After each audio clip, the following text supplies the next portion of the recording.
Okay, so this is Sunday, September 9th. This is my group of 1, 2, 3, 4, 5 adults.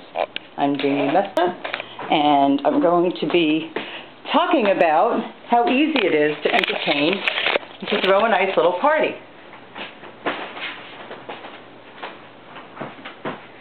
So, good evening, everybody. So, what I've come to talk to you about today is how easy it is to entertain and have a nice little party at home. We're at the end of our evening, we're near the end of our evening, and I think everybody's had a good time. Nowadays, everybody is tuned into entertaining at home. We've got HGTV, Cooking Channel, Food Network, and they're all set up to tell you about how great it is to entertain at home, and the housing. I mean, there are new houses being built with wet bars and home theaters. It's all about entertaining at home.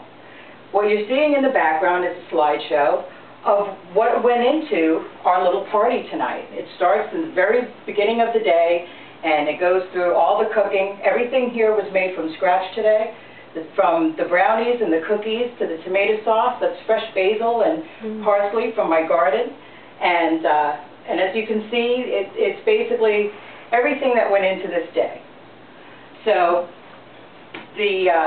when you have a party, some of the things that you need to think about are, first of all, who's going to be the guests. And once you decide who the guests are going to be, other things can come from that. So if you decide, like tonight, that you're going to have girlfriends over, and you know that you all like to have some, maybe some drinks and some dinner, you want to be comfortable, you prepare a meal that's nice and simple. If you're having colleagues or a boss over, you may want to have something else. You may want to have something that's much more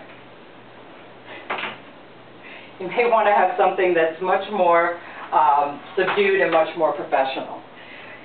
Obviously, our slideshow did have a little bit of a glitch. It wasn't supposed to go into the renovation projects in the house.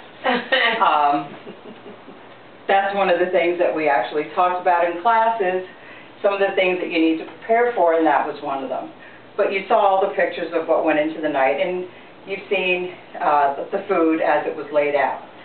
So once you have your guest list decided, like I said, if you have a boss or colleagues, it's going to be more subdued.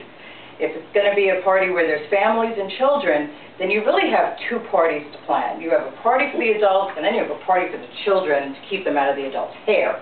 That's a whole other thing. So tonight was actually fairly easy. I knew my guests. I knew what the theme was going to be, comfortable, Sunday, nobody wants to do too much, going to start early and end early. So I decided on a simple meal, something everybody likes, because once you know the guests, you can decide on your meal. So I decided on something everybody's going to love, chicken parmesan with some baked ziti, some veggies as an appetizer, and then a little bit of veggies with the meal, Italian bread, garlic bread. This is a no-brainer. Everybody loves this meal, and it's very easy to do. Once you know what your meal is going to be, you know what your guests are, then you can see if you have any food allergies to deal with. I have an allergy to mushrooms. So I know that when I'm going to go to somebody's house for the first time, I need to let them know that. And oftentimes they really appreciate it. I've had very little pushback. Once in a while someone will say, oh, just pick it out. In which case I'm probably not going to go there, because that doesn't work when you have an actual allergy.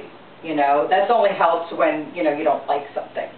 So knowing I had somebody with an allergy tonight, I was able to simply prepare two separate dishes that were the same, just a little bit different. So one set of sauce had peppers in it, and one set of sauce didn't. And it was very easy to go from there. And it was very easy to do that and to make the guest feel comfortable and know that, her individuality is recognized. So then it gets down to, so once you know that, then you can decide on what kind of drinks you're going to have. The drinks are going to be one of the first things that you serve when people come over. So I have an extensive bar, so I lay out everything at the bar. Then I laugh as people try and figure out what's in the carafes, and it's fun for everybody. And sometimes it's fun for people to just sit and smell as they go. Then I have, of course, there's always going to be non-alcoholic drinks. It's very important that you have both. And it's very important that if you're going to serve people wine, you can also serve coffee or something else to kind of, make it so that they're able to drive, and that's something that's very important to keep an eye on. Now, that's actually one of the reasons more people entertain at home, is because it's safer. to have a few drinks and know that you can keep people in your house and make sure that they're okay before they drive. It's very, very important. Nobody wants to get arrested. Nobody wants to get hurt or hurt somebody else, because that's just, nobody wants that. And just like with food allergies, when you're cooking for someone with that, you want to make sure you don't cross-contaminate, because another thing that ruins a party is a trip to the ER or ambulance coming. That's never fun for anybody. So setting the mood for your party is important. When you get up and you're going to get ready, the first thing you need to do is clean your house. The second thing is to do is think about what you're making, when you need to have it done, and how it's going to be prepared. It's important to have everything ready when the guests get there, and have it when they come in, they don't feel like you're not expecting them. You have the drinks ready, you have the appetizers ready, you have all the food ready to go, you have things set up, and people can then talk and hang out and visit before you actually get started. Some parties you may need to have, special music playing. Certain people like certain kinds of music, and I personally prefer to use my digital cable. I have the surround sound, and I can put on my favorite channel and then hand people the remote and say, there you go. Find something else if you don't like this. And everybody loves playing DJ. There's always something for everybody that way. It's a lot easier than breaking out your CD case, which I have so many that it's a little overwhelming, and things get confused. I'm a little fussy about those things. When you have some kind of good, simple music that you can just throw on satellite or radio, it helps people to get familiar with each other. They can talk, they can decide on some music, and everybody has a good time. And so what we're coming to is that basically it's really that easy. You put together people, music, food, or entertainment of some sort. Maybe it's a Super Bowl party and you've got the football on. You put people together with some good food and some easy, relaxing atmosphere, and you're going to have a good time. And it's very easy to do this on your own. And another thing that's important to remember is people, when you invite them over, they're coming to enjoy your company, your home, whatever it is. Don't try and do too much.